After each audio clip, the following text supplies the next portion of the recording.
Bonsoir chers amis, un réel plaisir pour moi de vous retrouver et nous retrouver dans notre émission et votre émission, la réponse du pasteur.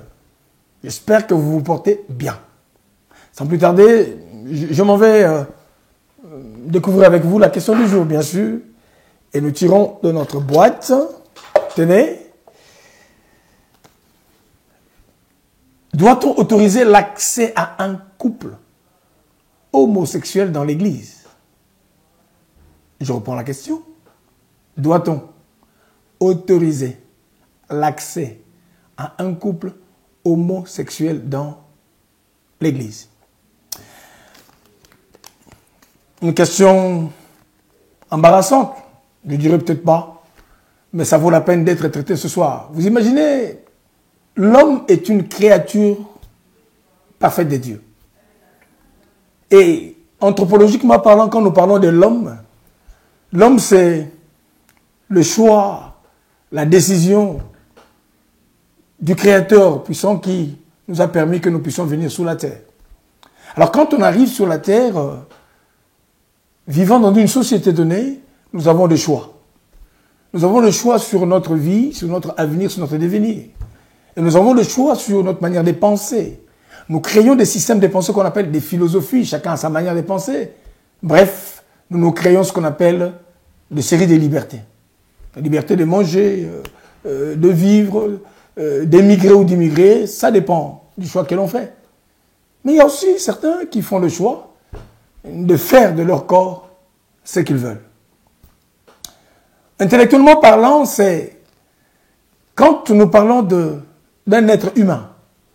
L'être humain est responsable de ses choix, responsable de ses décisions, responsable par moment de faire ce qu'il veut de sa vie en fait. Parce que semble-t-il, l'être humain c'est une intelligence. Ça devient une intelligence et ça devient un pouvoir en fait. Parce qu'aujourd'hui, si je dis, je fais de mon corps, je plonge dans l'océan et j'en fais ce que je veux. Oui, je fais ce que je veux. Et à un moment même, nos parents, géniteurs, n'ont plus de contrôle sur nous.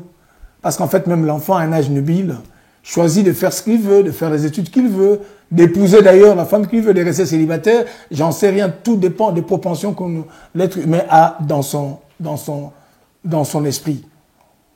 Mais nous remarquons, au-delà du fait que nous soyons les enfants de nos parents, que nous soyons les frères de quelqu'un, la sœur, même l'époux, l'épouse de quelqu'un, et au-delà de cette appartenance familiale, nous appartenons à un créateur en fait.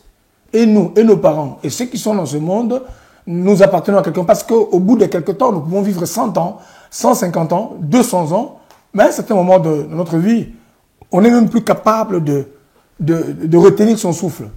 De se dire, je veux vivre ou je ne veux plus vivre en fait. Intellectuellement parlant, parce que l'homme c'est un être animal, entre guillemets, j'en parle un peu intellectuellement parlant, doté d'un corps, d'une âme et d'un esprit. Quand nous parlons de l'homme en tant que telle entité.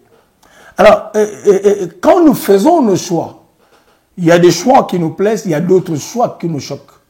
Allez, j'irai plus loin. Il y a des choix qui sortent, entre guillemets, des normes.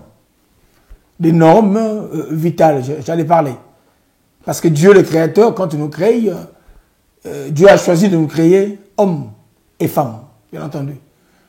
Et il est donné à chaque personne d'assumer le choix que Dieu lui a donné. Mais vous vous rendez compte qu'il y a des personnes qui n'acceptent pas d'assumer la nature de leur création. Je parle, celui qui est créé homme n'est pas content du fait qu'il soit créé homme. Et celle qui est créée femme s'est dit non, moi je trouve que ce n'est pas suffisant pour moi, ou j'aime pas le fait d'être femme. Et ça fait que ça crée des attirances d'un côté ou de l'autre. Mais on nous a parlé de l'homosexualité. Je n'aurai pas le temps de faire beaucoup de définitions, mais moi je prends ça comme un choix de vie. Des personnes qui ont choisi justement de vivre la vie de cette manière-là. Mais il y a quand même des normes, non seulement universelles, mais des normes bibliques, des normes scientifiques, et qui font qu'à un certain moment, ça crée une confusion totale. Parce que Dieu a choisi de nous créer hommes. On ne s'est pas choisi de devenir homme ou femme. Nous sommes nés hommes avec la morphologie masculine. Nous sommes nés femmes.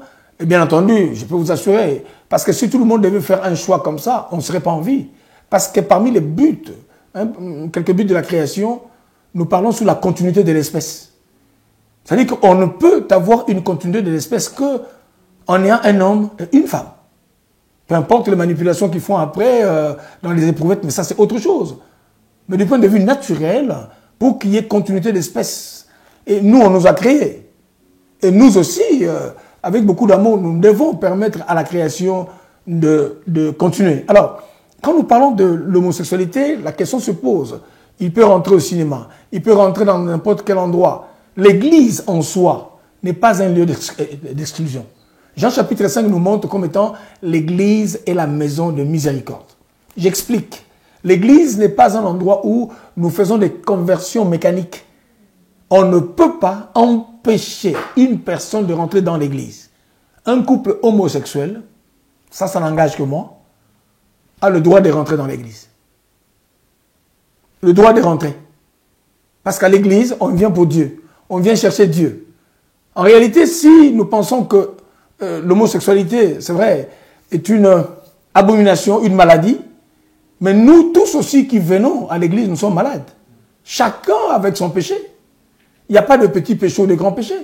Devant Dieu, quand nous venons, c'est-à-dire qu'un couple homosexuel qui vient dans l'Église, ce couple a besoin justement d'être accueilli dans l'amour. Dans l'amour, qu'il découvre l'amour de Dieu. Il s'approche du Créateur qui les a créés. Certainement, Dieu, dans son plan d'amour, a prévu des voies de sortie pour les aider. Ces gens-là ont besoin d'être aimés. Ils ont besoin d'être aimés. Ils ont besoin d'être entourés de l'amour de Dieu. Et moi, je crois, très honnêtement, cette question-là, même dans nos familles, on n'a pas le droit de les chasser. Dans nos familles, on n'a pas le droit de les brimer. Ils ont besoin de notre amour. Parce que derrière cette situation, il y a beaucoup de ramifications. Beaucoup y sont allés à cause de certaines déceptions de la vie, j'en sais rien.